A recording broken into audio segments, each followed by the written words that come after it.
오늘 저는 감사하는 사람은 언제나 행복하다. 다시 한번 말씀 제목, 감사와 교제가 있는 사람은 행복하다라는 제목으로 하나님 말씀 증거하겠습니다. 옆에 분하고 한번 그대로 인사합시다. 감사와 교제가 있는 사람은 행복합니다. 다시 한번 인사하겠습니다. 당신이 있기만 해도 행복합니다. 어떤 한 남자가 있었습니다. 이분이 이게 고민이 있었는데 이 사람이 무슨 말을 하든지 사람들이 이렇게 무시하거나 또 비웃는 것이었습니다.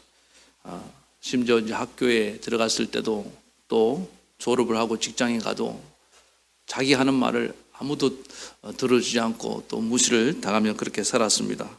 이런 현실이 너무나 절망적이어서 이 남자가 좀 극단적인 그런 선택을 하고 싶을 정도였습니다. 그래서 이분이 그런 마음을 먹기 전에 안 되겠다, 내가 마지막으로 용하다는 점쟁이를 찾아가서 내가 한번 물어보고 죽어야겠다. 그리고 점쟁이를 찾아갔습니다. 점쟁이한테 말을 하는 겁니다. 왜 자꾸 사람들이 나를 이렇게 무시합니까? 저는 이제 정말 지쳤습니다. 사람들한테 무시당하며 살아가는 것 이제 더 이상 견딜 수가 없습니다. 제발 내가 무시를 당하지 않고 살 수 있는 방법을 가르쳐 주세요. 그랬다는 겁니다. 그랬더니 이 점쟁이가 많이 쳐다보지만 다음 사람 그러더라는 거예요. 이거 안 웃기는구나 이게. 그러면 눈물 흘리면서 나 정말 무시당하며 사는 거 힘이 듭니다. 무시당하지 않고 사는 방법을 가르쳐 주세요 했는데 누구도 무시한 거예요? 점쟁이도 무시해버린 거예요. 이제 이해가 됩니까? 사람은 누구나 인정을 받고 싶어하는 인정 욕구가 있답니다. 그래서 이 인정 욕구가 채워질 때 나는 행복하다라고 느낀대요. 그러나 이 인정 욕구가 채워지지 않을 때 나는 아주 불행한 사람이라고 그렇게 느낀다고 합니다. 오늘 본문에 나오는 사도 바울에게도 이런 인정 욕구가 있었습니다. 고린도 교회는 사도 바울이 세운 교회였습니다. 근데 바울이 떠난 후에 이 고린도 교회에서 여러 가지 문제가 있다는 소식이 들려옵니다. 바울은 너무나 안타까웠습니다. 그래서 애정 어린 마음을 가지고 이 교회를 좀 바로 잡아야겠다는 마음으로 보낸 편지가 고린도 전후서입니다.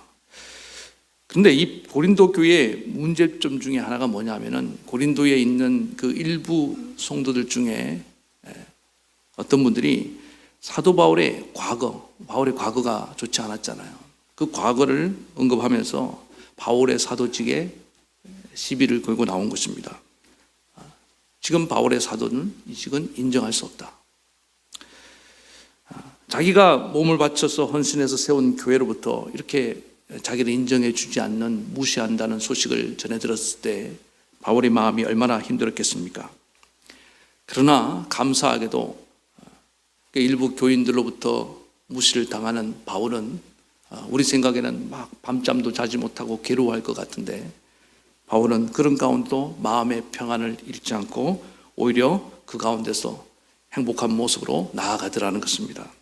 그렇다면 바울이 이렇게 자기를 인정해 주지 않고 무시를 당하는 가운데도 행복감을 잃지 않을 수 있었던 그 비결이 뭐냐? 이게 오늘 두 가지인데 감사와 교제라는 것입니다.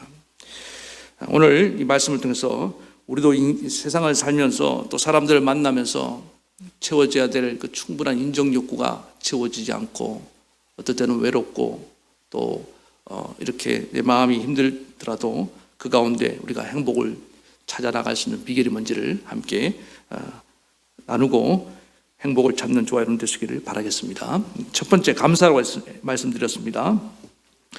바울은 오늘 본문에 보니까 연보라는 단어를 이제 쓰고 있습니다. 연보가 뭡니까? 연보는 오늘로 말하면 헌금이라고 이해하면 되겠습니다. 고린도 교회는 고린도시 자체가 부유한 그런 도시였습니다. 그러다 보니까 성도님들도 헌금을 좀 많이 했던 것 같아요. 교회가 재정적으로 넉넉했습니다. 그래서 그 넉넉한 헌금 중에 일부를 다른 어려움 당하는 지역에 있는 교회를 돕기로 이렇게 했던 것 같습니다. 그 일에 대해서 바울이 이제 말씀하고 있는 거예요. 1절부터 4절에 보니까 그 연보를 할 때 내가 올 때 급하게 준비하지 말고 미리미리 좀 이렇게 모아서 매주 첫날에 준비를 해줬으면 좋겠다. 이게 무슨 말입니까? 헌금은 준비가 된 헌금이 되어야 되고 또 자발적으로 드릴 수 있어야 된다. 그런 의미입니다. 그리고 4절에 와서는 또 이렇게 말합니다. 너희가 너희의 은혜를 예루살렘으로 가져가기를 원하노라. 헌금이라고 말하지 않고 너희의 은혜라고 이렇게 지금 표현하고 있습니다. 이 표현이 굉장히 중요합니다. 은혜가 뭡니까? 아무런 조건 없이 베푸는 것을 우리는 은혜라고 알고 있습니다.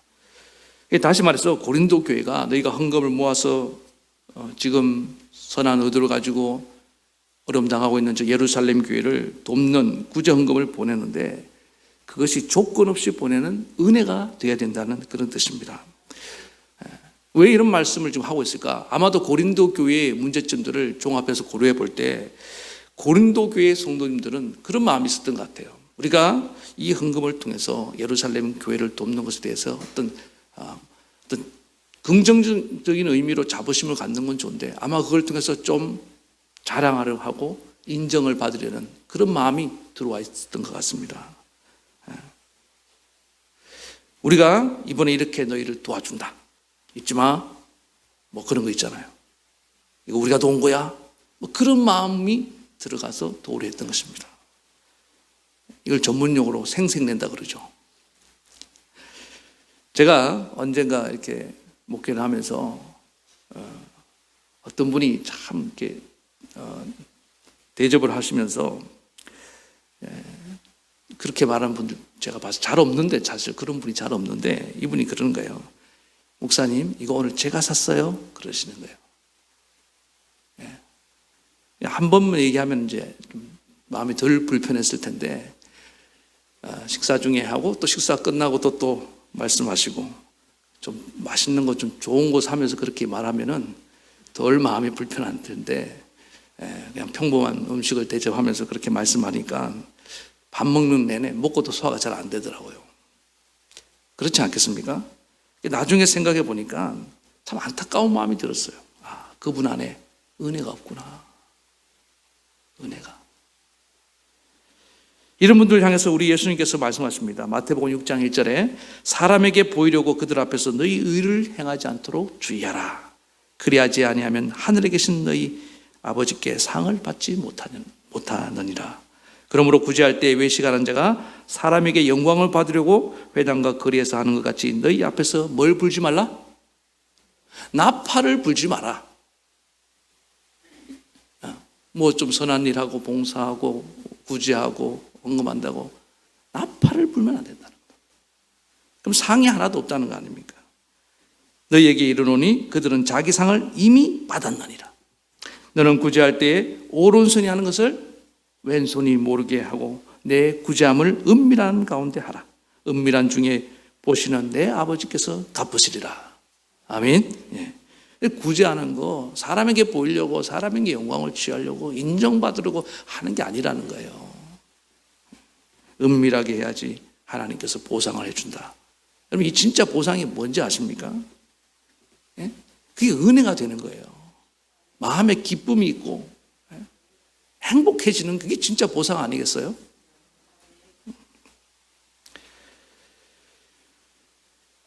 아무 조건 없이 은혜로운 마음으로 여러분 우리가 하나님께 드릴 수 있기를 간절히 축원합니다. 그래서 은혜로운 마음으로 드린다는 게 이게 뭐냐면은 감사하는 마음으로 드리는 거예요. 생각해 보세요. 이 고린도 교회가 이렇게 재정적으로 부유해졌다. 누구의 은혜입니까? 그렇죠.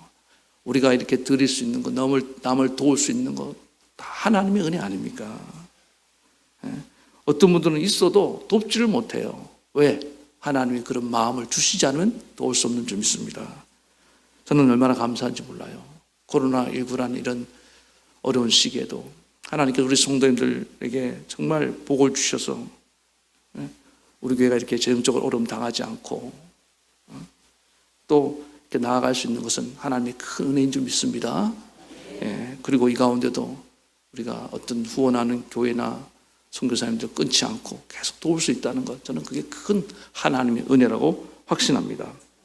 더 나아가서 우리 성도님들이 땀 흘려 수고하여 번 돈을 하나님께 드릴 수 있는 것, 드리고 싶어도 드릴 것이 없으면 어떻게 드리겠습니까?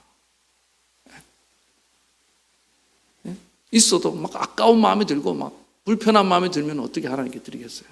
기쁜 마음으로 하나님, 이것을 주님께 드립니다. 받으시옵소서. 그러니까 얼마나 감사합니까? 그래서 모든 헌금은 기본적으로 뭐예요? 은혜에 대한 감사. 감사하는 마음이 그게 들어있어야 된다. 그래서 은혜 없이 우리가 하나님께 헌신을 하고 이렇게 헌금을 하고 봉사를 하면은 그게 불편한 마음을 갖고 있는데 오래 갈 수가 없습니다. 그래서 중간에 지치는 분들, 또 중단하는 분들 다 이 은혜가 고갈돼 가고 있기 때문에 그렇다는 거예요. 헌금은 자랑하려고 인정받으려고 하는 것이 아닙니다. 억지로 하는 것도 아니에요. 오직 받은 은혜 감사해서 드린 것인 줄 믿습니다. 혹시 드리고 싶어도 어떨 때는 형편이 안 좋아서 못 드릴 때도 있어요. 그럴 때는 어떻게 해야 됩니까? 주님, 내 형편 아시죠? 지금 제가 이렇습니다. 받은 은혜는 너무나 큰데 드릴 것이 이 몸밖에 없습니다. 이 몸 드리오니 주님 받아주시옵소서. 그렇게 나아가면 주님 얼마나 기뻐하시겠습니까? 우리 주님은 관심이 헌금이 많고 적으면 거기 있지 않아요. 부모님들 보세요. 자녀들이 뭐 용돈 주는 거기 관심 있습니까? 그 용돈을 통해서 뭘 보는 거예요? 마음을 보는 거잖아요. 마음. 중심을 보기를 원하시는 우리 하나님 것을 좀 기억하시기 바랍니다. 바울이 이 모진 고난 속에서도 자기 평생을 바치면서 헌신하면서 이 사도직을 감당하려 하고 복음을 전하려 했던 그 이유는 한 가지예요. 내가 받은 은혜가 너무 큽니다. 하나밖에 없습니다. 그래서 바울은 그의 서신서를 보면은 항상 그런 표현이 나와요. 나의 나된 것은 하나님의 은혜라. 나의 나된 것은. 죄인 중에 괴수인 나를 이렇게 불러서 사도의 직분을 주심을 내가 감당하지 못하겠노라. 항상 감당하지 못하겠노라. 복음을 전하는 이 사명을 감당함에 있어서는 나의 생명을 조금도 귀한 것으로 여기지 아니하노라. 이렇게 말할 수 있었던 이유가 뭡니까? 항상 바울의 중심에는 뭐가 흐르고 있습니까? 은혜가 흐르고 있는 거예요. 은혜 없으면 우리 아무것도 아닙니다. 아무것도. 오늘 한 해가 이제 저물어가는 이 시점에 여러분 이 은혜가 회복되기를 축원합니다. 네. 바울이 볼 때 고린도 교회는 너무 그 은혜가 지금 없어 보이는 거예요. 여러분 가운데 혹시 주님을 위해서 일하다가 헌신하다가 지친 분들이 있습니까?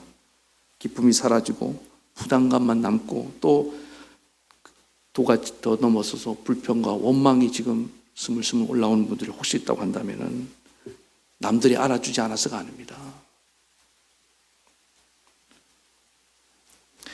내 안에 은혜가 지금 메말라가고 있다는 증거인 것을 기억하시기 바랍니다. 오늘 예배하는 가운데 우리 안에 이 은혜가 회복되기를 축원합니다. 나를 사랑하시고 나를 위해서 하나밖에 없는 독생자를 아낌없이 보내주신 하나님 아버지의 그 사랑, 나를 살리기 위해서 그 몸을 기꺼이 내어주고 몸을 찢고 피 흘려주신 예수 그리스도의 그 은혜, 오늘도 나와 함께 하시며 눈물로 기도하시는 성령의 역사하심의 그 은혜, 이 은혜가 살아나야 되는 거예요. 그럴 때 내 안에 기쁨이 회복될 줄로 믿습니다. 우리는 이미 받은 은혜가 너무 큽니다. 잊어먹어서 그런 거예요. 자녀들 보세요. 부모님의 은혜는 낳아주고 길러준 거 그게 전부예요. 낳아준 거 그게 전부입니다.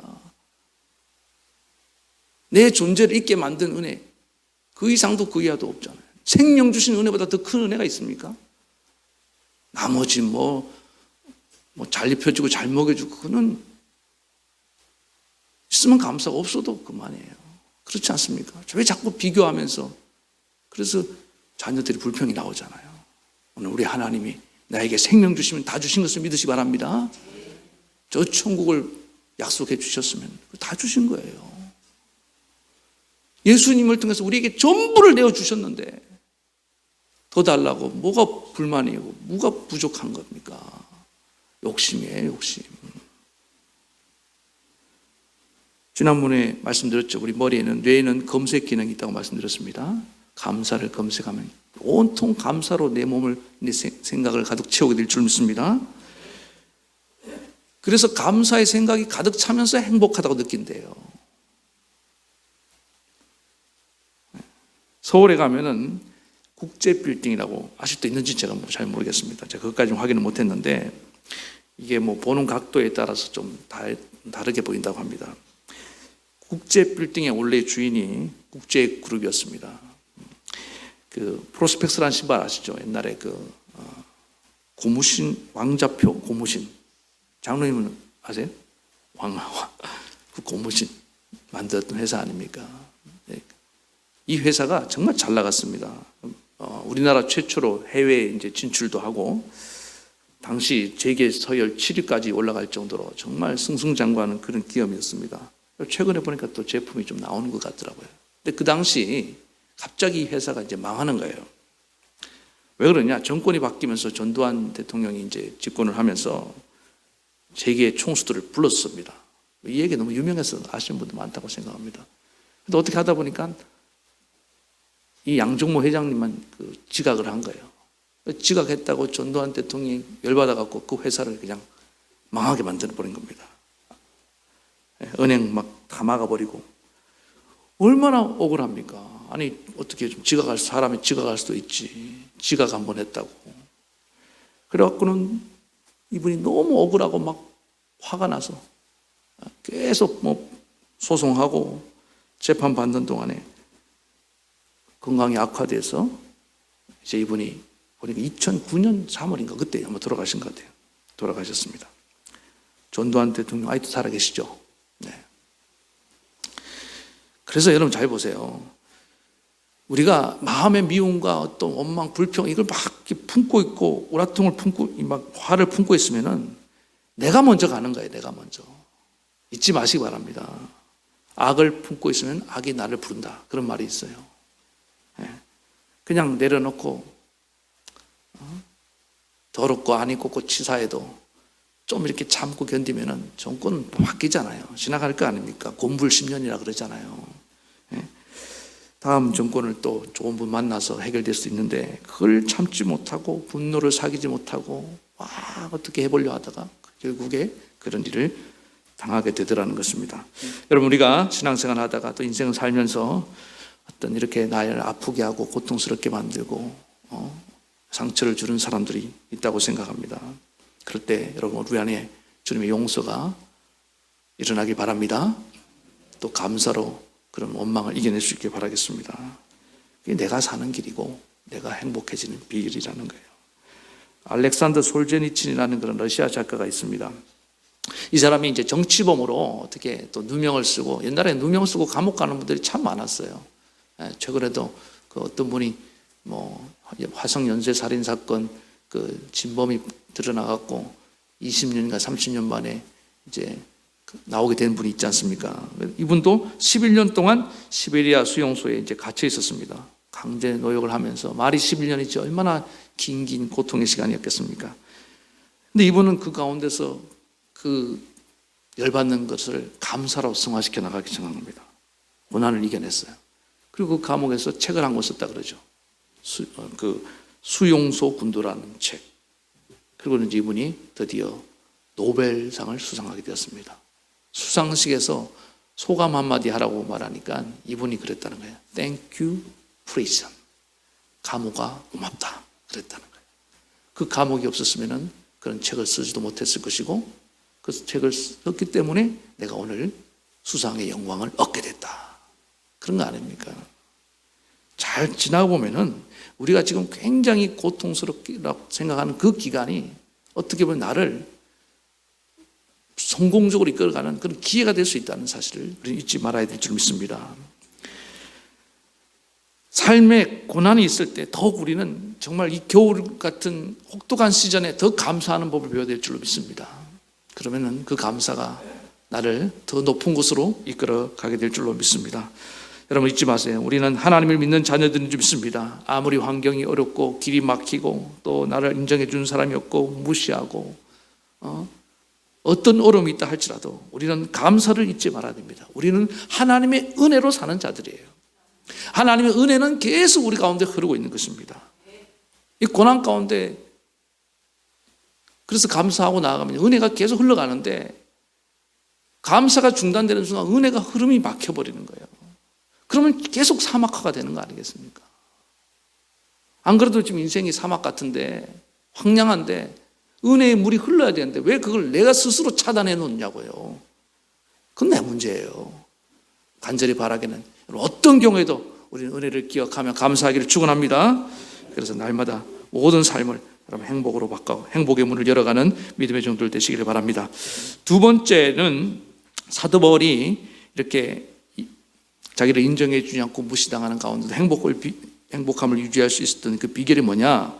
사도 바울이 오늘 이 편지에 보니까 이렇게 말합니다. 내가 너희에게 가서 너희와 함께 머물기를 원하노라. 어느 정도로 원하느냐? 오늘 6절에 보면은 이게 겨울 시즌에 가기를 원한다고 말하고 있습니다. 지금도 겨울이 얼마나 추워요. 근데 이 당시 이 지역 겨울은 아주 매섭기로 유명하다고 합니다. 여행할 수 없는 그런 시즌이라는 거예요. 그런데도 불구하고 사도 바울은 내가 이 한겨울이라도 내가 너희에게 가기를 원하노라. 이게 무슨 말입니까? 얼른 만나고 싶다는 거예요.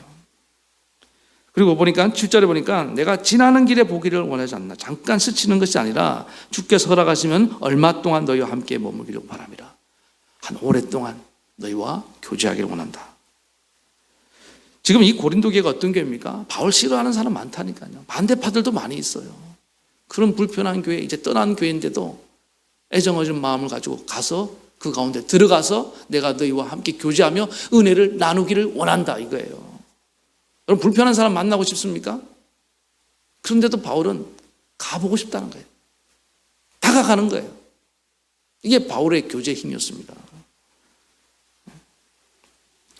제가 이 코로나19 상황에서 제가 어제 참 마음이 좀 심란했습니다. 예배를 드리는 것도 과연 이 상황에서.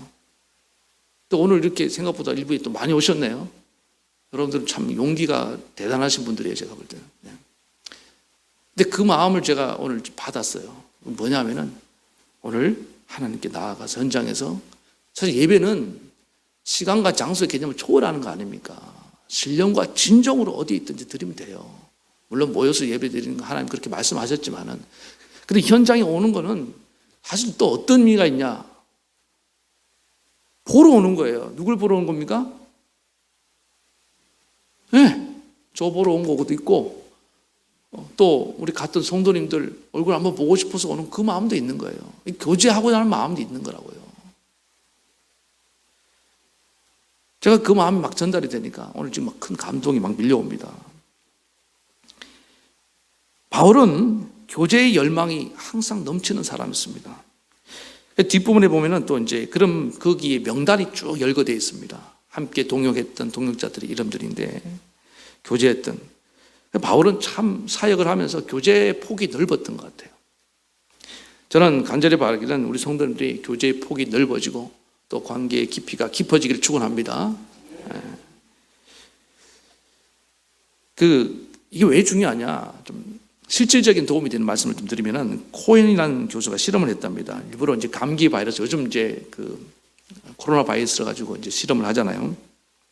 감기 바이러스를 조금씩 투입해서 누가 감기에 잘 걸리냐 이런 걸 시험을 했다고 합니다. 그래서 이제 그 인간관계와 감기와의 상관관계를 연구를 했는데 이게 결론 말씀드리면은 최소한 7종류 이상의 관계를 갖고 있는 사람들은 아무리 감기 바이러스를 투여해도 감기 안 걸린다는 거예요. 몇 종류? 7종류. 가정, 뭐 친구, 그다음에 뭐 동창회, 뭐 교회, 또 뭐 아파트 분녀회 뭐 한 7종류의 이렇게 관계를 갖고 있는 사람들은 이 감기 바이러스가 들어가도 그냥 무력화된다는 거예요. 이 놀라운 실험 아닙니까? 그런데 관계가 횟수가 이렇게 줄어드는 종류가 줄어드는 사람들은 몸은 건강한데 감기에 걸릴 확률이 점점 늘어나더라는 거예요. 이거 왜 그럴 것 같습니까? 인간은 말 그대로 인간이에요. 사람 관계 속에서 힘을 얻는 거예요. 활력을 얻는 거예요. 면역이 생겨나는 거예요. 그 관계가 좋을수록 우리 몸이 면역 능력이 강하도록 그렇게 하나님 만드셨나 봐요. 이게 이렇게 실험을 밝게 됐다는 것입니다. 또 미국에서 일찍 죽는 사람하고 장수하는 사람들의 차이가 뭐냐, 한 7천 명 대상으로 조사를 한 적이 있답니다. 연구를 했는데 9년간을 추적해서 조사를 했는데 이것도 참 흥미로운 결과가 나왔답니다. 우리 건강에 말하면 식습관이 중요하다. 그 다음에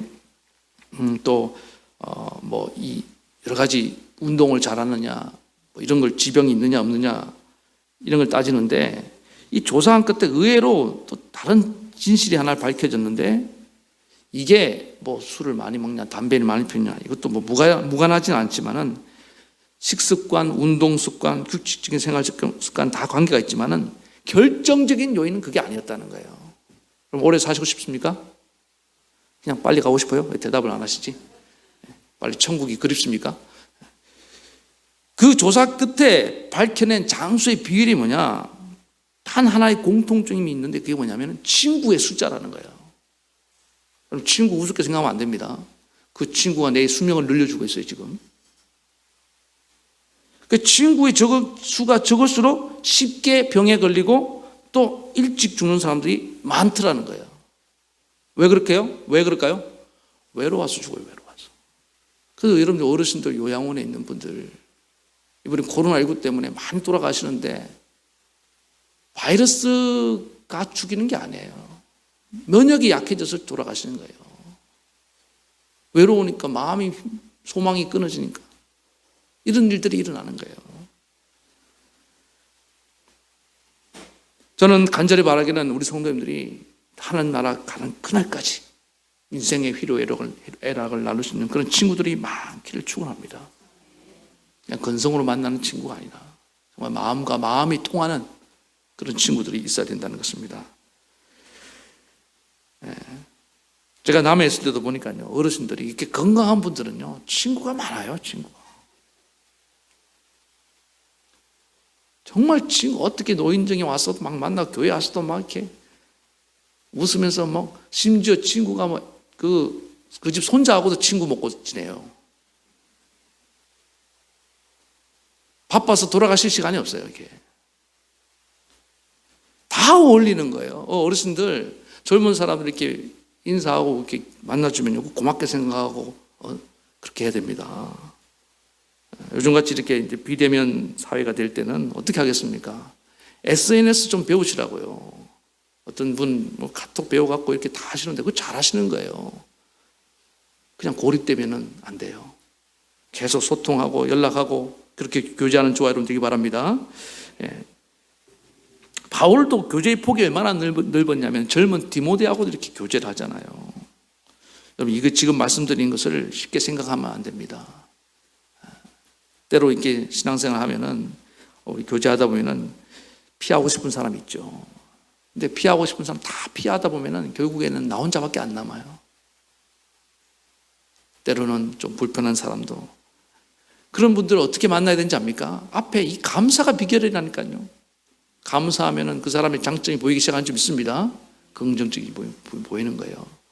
근데 이 사람은 이래서 싫고 저 사람은 저래서 싫고 그러다 보면은 결국 나만 홀로 남아서 쓸쓸히 가시는 거예요.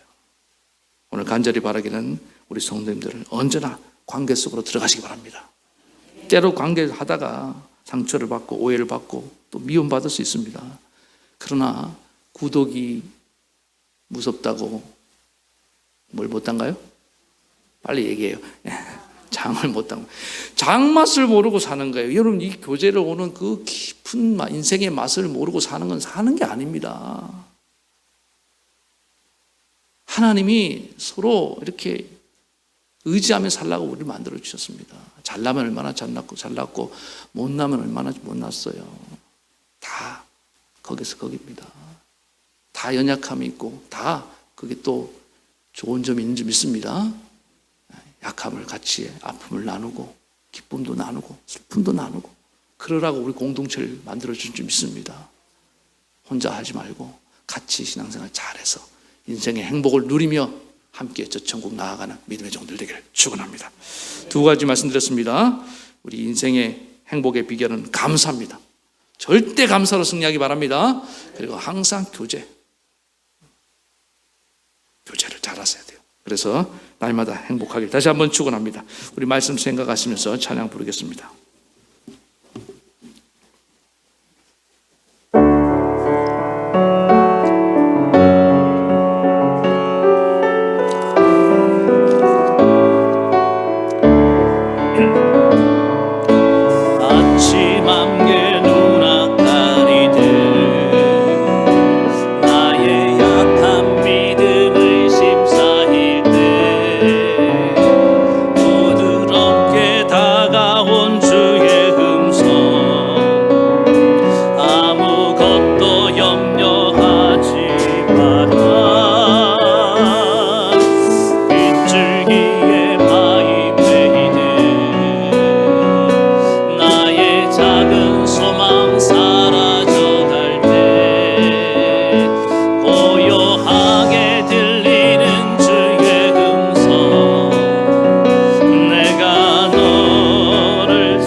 그렇습니다. 오늘 이제 다시 한번 내 안에 원망과 불평이 다 사라지고 하나님 감사가 회복되기 원합니다. 은혜로 해야 되는데 하나님 은혜를 잃어버렸습니다. 하나님 어느 순간부터 내가 은혜를 떠나 있었습니다. 하나님이 알아주시고 하나님이 인정하시면 다 끝나는 건데 사람이 안 몰라준다고 하나님 섭섭해하고 마음이 힘들어질 때가 많았습니다. 우리 하나님이 나를 얼마나 사랑하는지, 하나님 내게 베푸신 그 은혜가 얼마나 큰지 다시 회복되기를 원합니다. 우리는 하나님이 내게 주신 은혜에 감사하는 보답하는 마음으로 오늘도 이렇게 주님 앞에 나아갑니다. 주님 나를 받아 주시옵소서. 내 인생의 모든 삶이 다시금 감사로 가득 채울 수 있도록 도와주시옵소서. 그리고 하나님 교제입니다. 하나님 감사함으로 사람들 속에 들어가야 되는데 나는 내 안에 성을 쌓고 담을 쌓고 그렇게 살 때가 많았습니다. 주님 이 초라한 나를 불주장히 여겨 주시옵소서. 하나님 사람 믿지 못하고 의심하며 살아온 내 삶을 회개합니다.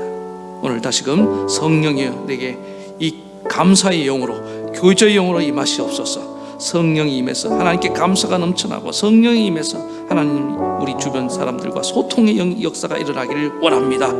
주님 그래서 내 인생 불행하다고 느끼지 말고 날마다 행복하며 살게 도와달라고 이 시간에 간절히 한 목소리로 기도하며 나아가시겠습니다. 하나님 아버지 시간에 간절히 기도합니다. 주님 오늘 사도 바울은 정말 이 고린도 교회가 자기를 무시했지만 그 가운데도 여전히 그는 감사를 잃지 않고 행복하며 나아갑니다. 하나님이 나를 불러주신 것을 생각할 때 그는 너무나 감사를 했습니다. 과거의 자기의 모습과 상관없이 사도 바울의 마음속에는 언제나 이 감사가 흘러넘치고 있었음을 고백합니다. 절대 감사. 아버지 하나님 고린도 교회는 감사를 잊어버렸습니다. 은혜를 잊어버렸습니다. 감사함으로 헌금하는 것이 아니라 그들은 정말 자랑하려고 인정받으려고 생색을 내려고 했습니다. 아버지 하나님 이런 모습에 오래가지 못하고 그는 불행할 수밖에 없고 기쁨이 다 사라진 것을 보게 됩니다. 우리 하나님 오늘 우리 성도들 마음 가운데 정말 다시금 그 감사가 회복되게 도와주시옵소서. 주님이 내게 베푸신 그 놀라운 은혜, 그 크신 은혜가 얼마나 큰지 회복되기를 원합니다. 오 아버지 하나님의 은혜 감사합니다.